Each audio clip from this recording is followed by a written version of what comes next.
ipa tawi ya kusoti Maria zangu ngasifape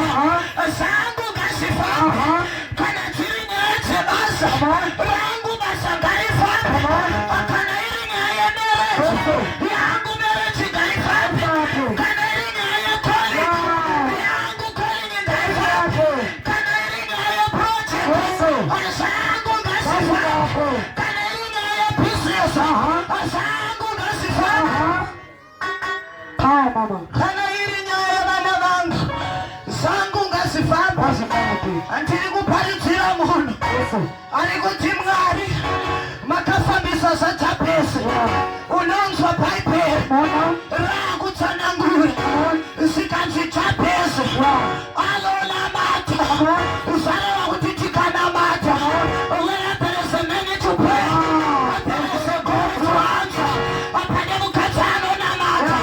apana Mwari vanopindura apana baba vanonamata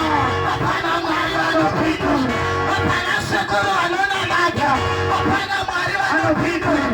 aunonzwa bhaibheri rakutsanangura zikanzi chapesi anonamata akati Mwari wemaIsraeri ini ati my territory atine ari kuti promise ari kuti my prophetess after kings saka zareva kuti yanhasi Jehovha une zvaari kunya kufambisa zvangu ngazvifambe Mwari makafambisa zvachapesa ndauya kuzokumbira nekuti shoko rakatikumbira amutsapiwa achagaya amutsalana vanamai vanababa nhasi tauya kuzokumbira kuti Mwari zvangu ngazvifambe azevhisa rangu ngazvifambe azebhisesi rangu ngazvifambe azekolini yangu ngazvifambe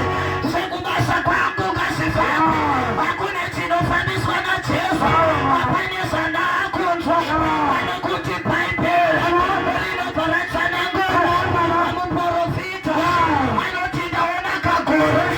akanengedzana endai munoudzana kuti afane kutungamira unonzwa bhaibheri zikanzi muprofita akanga aine tsongosina patanga takurwa nedenda akapiwa spiti nedenda atimiri kuti zvangu ngazvifambe atauya kuzokumbira spiti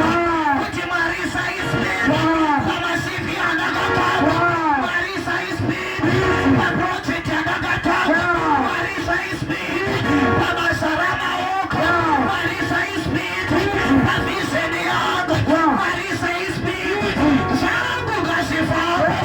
zvangu ngazvifambe zvangu ngazvifambe semurume wangu ngazvifambe semukadzi wangu ngazvifambe Mwari kuti zvababa vangu ngazvifambe atauya kuzokomana nekuti the Bible says whatsoever you declare it shall come to pass tauya kuzodeclare zvebasa rangu ngazvifambe anezita raJesu zveprojekti angazvifambe ataramba mari dzinosvika ataramba mari dzinozorora mari dzangu ngadzifambe achandafarira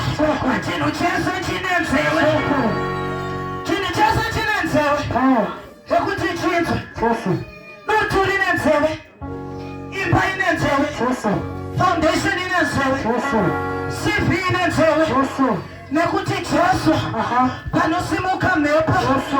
wari muguta panosimuka mhepo wari mubhodhi unonzwa bhaibheri